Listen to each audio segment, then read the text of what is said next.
Welcome to the Three Life Lessons podcast, where I, Rob Hubbard, talk to renowned figures from learning and development to uncover the secrets to their success and find out what makes them tick. Remember to like, subscribe and follow to ensure that you never miss an episode. So I've been looking forward to this one. So we've known each other, I think, for getting on for 15 years, something like that. I think we met probably through the e-learning network when we were both on the board there. Or did we meet before? Yeah, I think that's pretty accurate. I was on the board of the e-learning network in 2011, I'm going to say. And then I would have been speaking at the occasional e-learning or learning network event, I guess, in maybe 2009, maybe 2010. So I guess we probably would have bumped into each other in 2010 and then formally introduced whilst I sat at a desk doing very little and you sat at a desk making a colourful mind map of everything that was being said. You still remember the mind maps, right? Yeah. Do you not do the mind maps anymore? I do actually, yeah. I do still mind map, yeah. Yeah, I still use them. You're a big proponent of the mind map. I was a big proponent of not taking anywhere enough notes and then not having a clue of what's going on. But fortunately, you'd done the homework for me, so it was always good just to look over your shoulder. Yeah, now we have the machines to do this for us, so that saves a lot of trouble. I mean, then your company of the time, HT2, had the I think the misfortune really to end up building a load of the weird and wacky things that we used to design. There were some pretty tough projects there, but I mean, you built a ton of stuff for us, and we worked really closely together.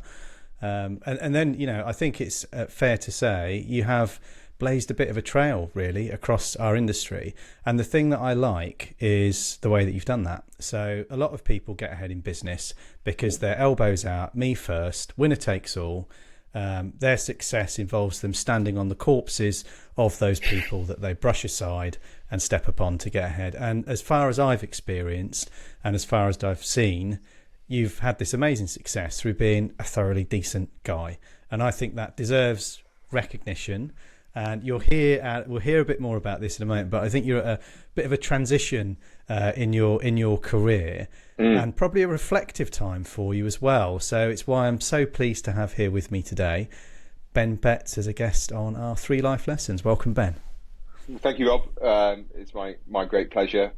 Yes, I think I'm just better at burying the bodies than other people. Yeah. I think that's my only real talent on the way through. I didn't see you crossing out the step on the corpses of dead competitors life lesson that you were going to share later. No, that's fine. You just step no, it's been a fabulous journey, and I often look back to there was definitely formative times when our nascent companies, as they were in the early 2010s, were software was it seemed like a new thing. I know it wasn't, but everybody had a demand for something that was slightly different, slightly bespoke.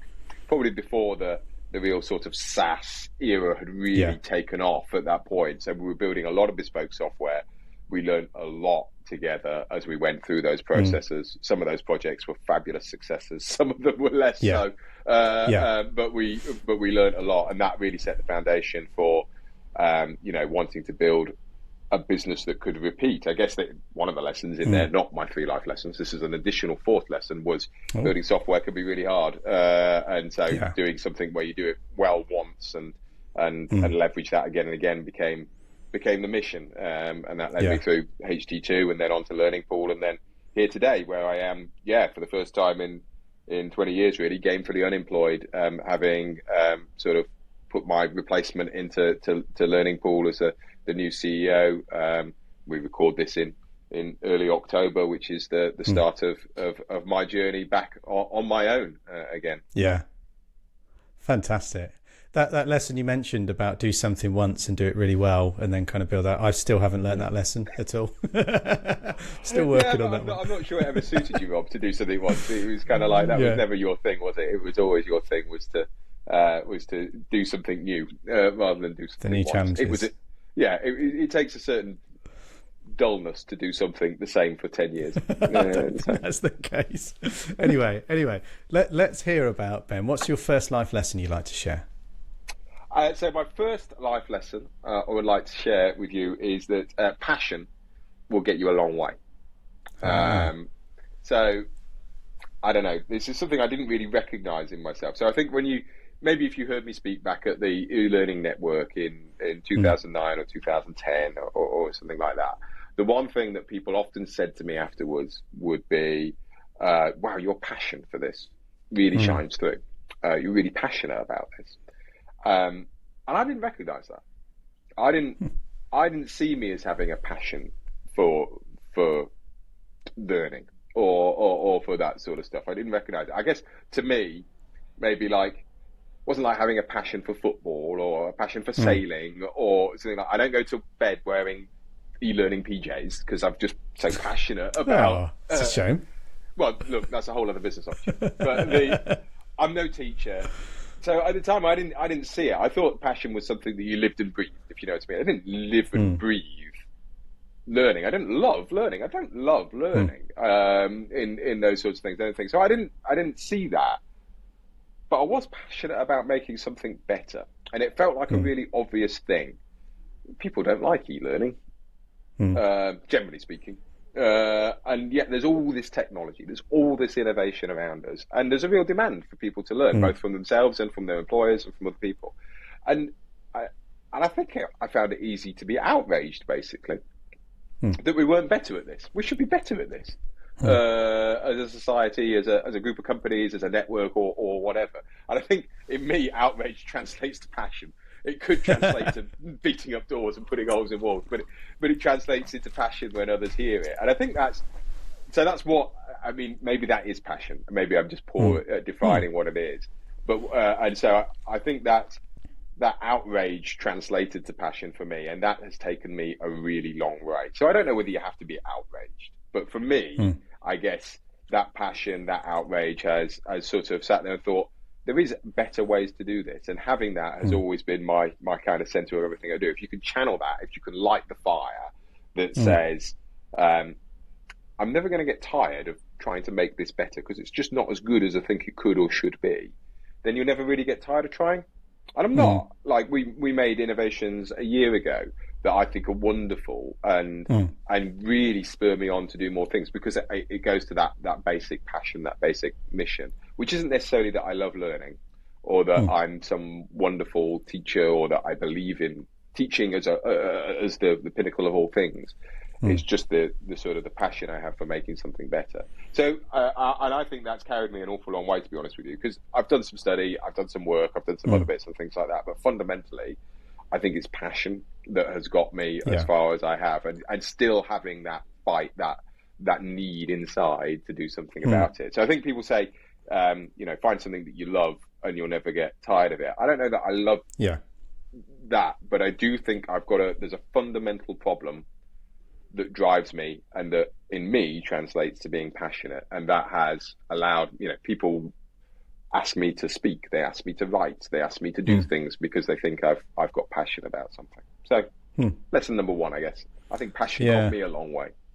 That is interesting. I can remember actually. Do you remember there was a set of videos that you did for a very early version of Curator? So it might have been the first version of Curator with the really cool kind of circular interface.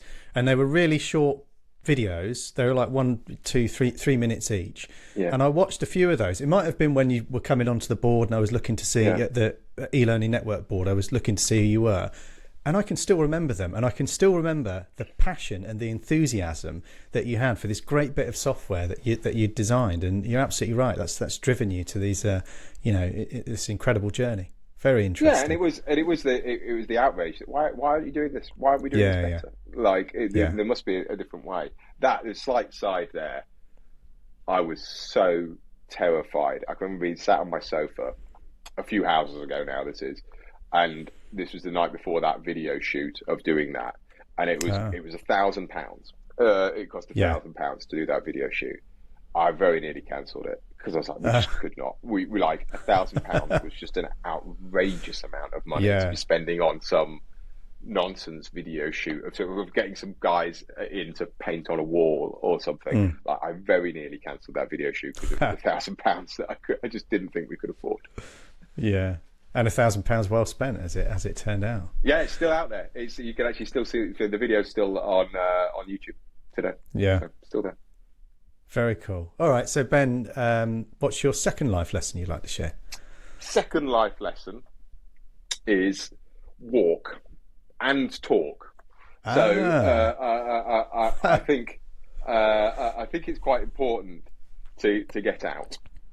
I can tell you exactly where I was when I had the breakthrough ideas that made both pieces of software that I've worked on historically. So I made two things. I made a thing called Curator, which was to that video that you just mentioned there. And later on, a year or two later, I made another piece of software called Learning Locker. So I've really brought two pieces of software to market from zero to something.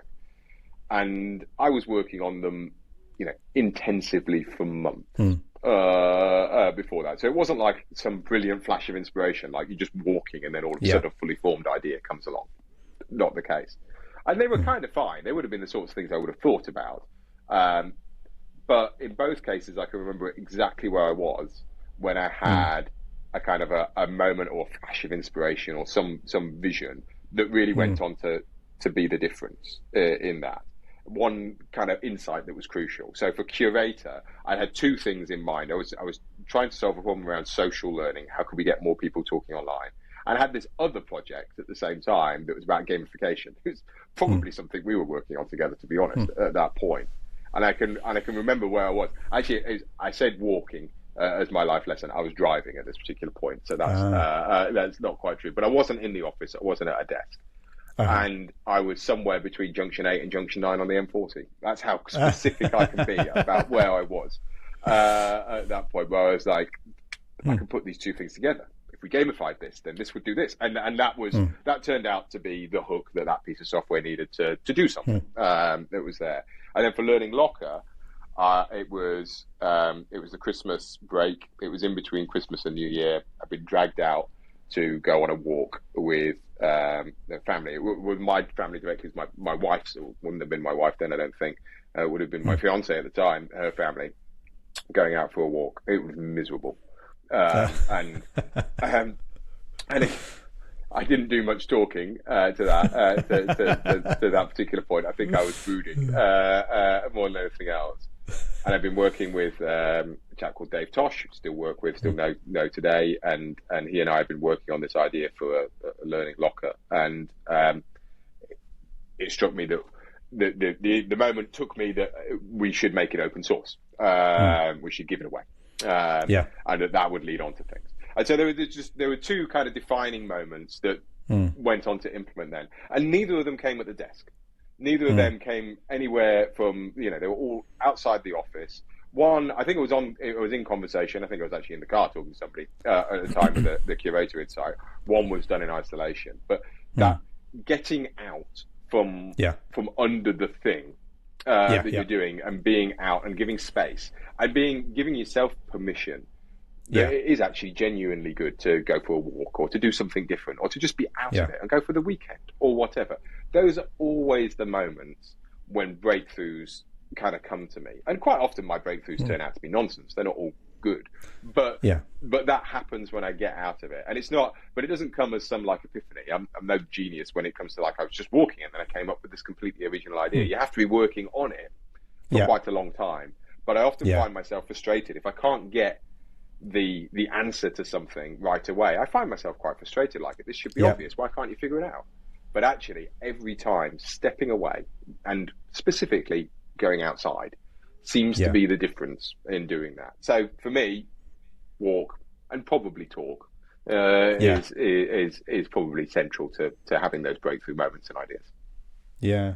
I mean, what you've described there is John Cleese's approach to creativity.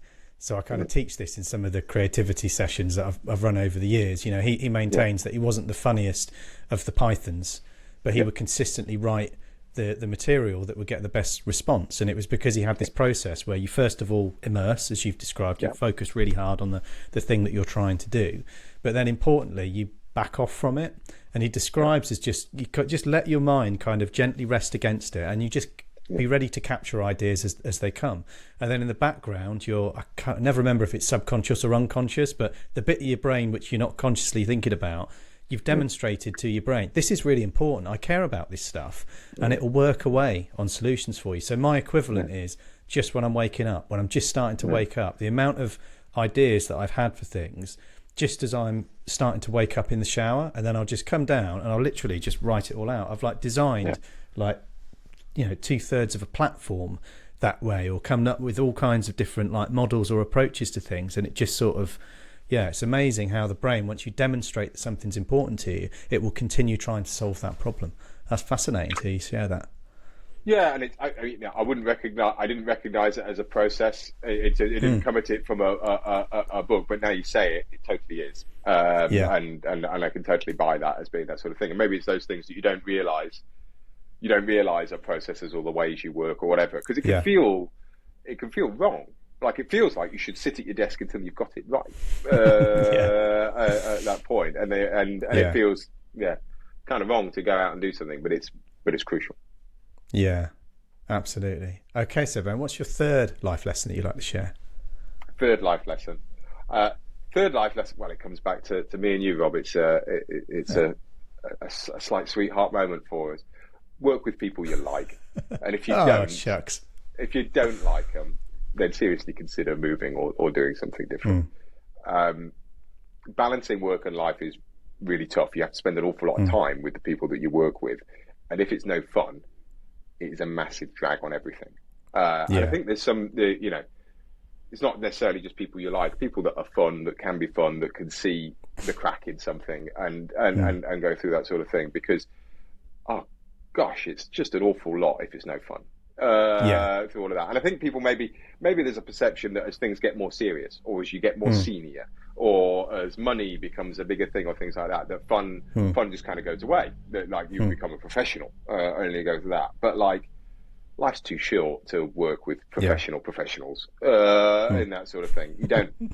You can still be a serious person whilst having fun and that sort of thing. And for me, it goes back to like, I still have this thing. I have I think it's a hangover from school. Sunday evening dread. I still get it.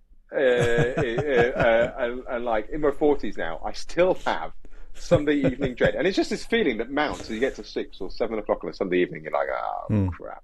And I think it goes back to school, because it doesn't go back to work at the moment, because generally I can't wait to get back to work on a Monday morning. And it's not because I've got lots of spreadsheets to look at. It's because I'm going to talk to people. And that's all of my one-to-ones when I was working at Learning Pool. My Monday was back-to-back one-to-ones with my team, my close team at that point. And I'm genuinely interested in what they did at the weekend or whatever. And whenever somebody asks me, you're like, what did you do at the weekend? You don't, or oh, you're all right. You don't usually get a yes. You usually get a story or something like that, because it's fun. There's some crack. Now, I don't necessarily mean that you don't always get to control, obviously, who you work with. And sometimes life circumstances mean that you can't move on, or you don't have that luxury. So I've been very, very lucky in terms of being able to pick and choose and do that. And frankly, I think 10% of people are probably asshats, and there's not a lot you can do about them. And I think I'm definitely somebody else's asshat, so it's not necessarily a comment on on the individuals themselves. So, like, make allowances. Not everyone's going to be a rock star friend that you're going to keep forever through that sort of thing. But equally, if you have someone who's a massive detractor on your life or on your work, that fills the gap. I've seen this time and time again. People who are kind of dementors of the organisation, they suck the life out of the room, or something else like that. That is a huge net detractor, because it infects everything. And I think it will be the sort of thing that you go home and brood and think about. Certainly when, I know my wife has people at work who perhaps fit that category, and that's all she really talks about when you come home is like people issues you have to deal with.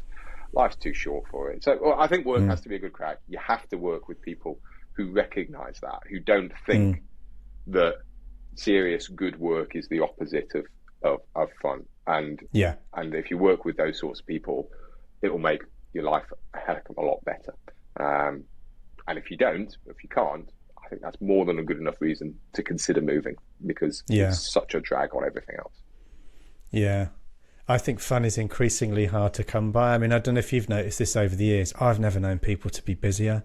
I've never known people's jobs to be less secure. I've never known business to be less predictable. In every field, we work in lots of different industries. It's the same for all of them, restructure after restructure.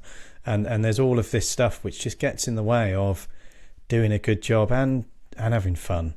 And it's a real challenge. It is a great privilege to be able to shape a career in the way that you've been able to and that we've been able to. But that aside, I think everybody can take that lesson as well and use that lens to look at their current situation. If you're if you're unhappy in what you're doing, is it because there is one of those dementor type people there that sucks the joy, sucks the passion and the excitement out of things, that brings everybody down?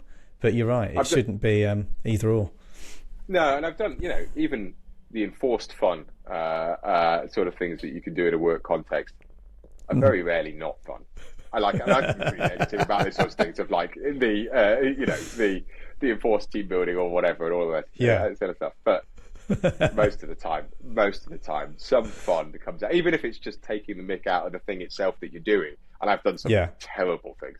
But it becomes a parody of itself, doesn't it? But like one of my, I don't know if it's fun, but like one of in the few weeks leading up to my departure at Learning Pool, we have a guy, Christoph, who works with us. Now, Christoph has an unusual backstory in that he went to Barcelona '92 on the Swiss rowing team. So he was he lost to Redgrave and Pinsent. So if you want to watch a Learning Pool employee lose to Redgrave and Pinsent, watch back at his thing on YouTube. But so Christoph is passionate about rowing still, as you probably would be. So he took a few of us out on Lake in Zurich to go for a row out there.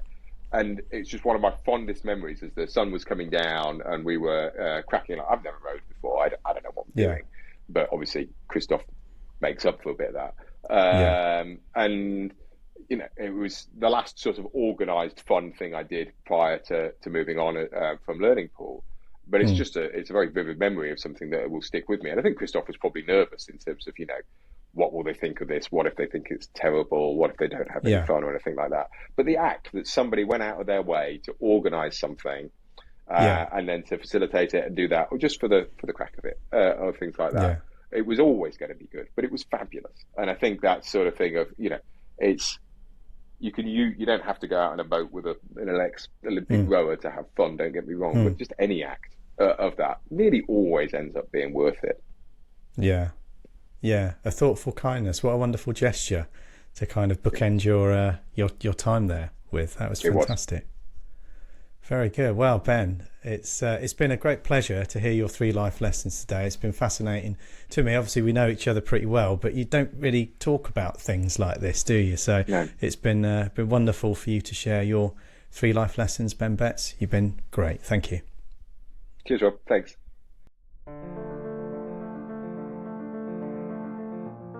If you've enjoyed learning those 3 life lessons, then make sure that you like, subscribe and follow so that you never miss an episode.